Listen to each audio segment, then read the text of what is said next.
বোনের বাড়ি যাওয়ার নাম করে নিখোঁজ দুই সন্তানের মা। ১৩ দিন ধরে নিখোঁজ রয়েছে। কান্নায় ভেঙে পড়েছে স্বামী ও দুই সন্তান।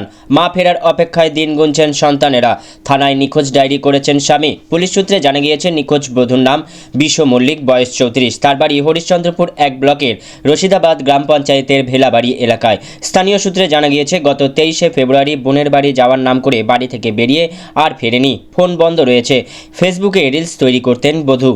কোনো পুরুষ তাকে প্রেমের জালে ফাঁসিয়ে কোথাও বিক্রি করে দিয়ে থাকতে পারে বলে আশঙ্কা করেছেন স্বামী ও স্থানীয়রা। স্বামী বিকাশ মল্লিক বলেন, কাজের সূত্রে আমি উড়িষ্যায় ছিলাম। নিখোঁজের ৪ দিন আগে বাড়ি ফিরে আসি। এদিন পার্শ্ববর্তী রামশিমুল গ্রামে নির্মাণ শ্রমিকের কাজ করতে গিয়েছিলাম। স্ত্রী গৈরিপুর গ্রামে বোনের বাড়িতে যাওয়ার নাম করে বের হয়।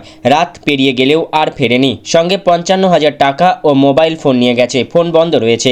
কেউ তাকে প্রেমের প্রলোভন দিয়ে নিয়ে গিয়ে কোথাও বিক্রি করে দিয়েছে বলে আশঙ্কা হচ্ছে। থানায় নিখোঁজ ডায়েরি করেছি। পুলিশ খোঁজার কোনো উদ্যোগ নেয়নি।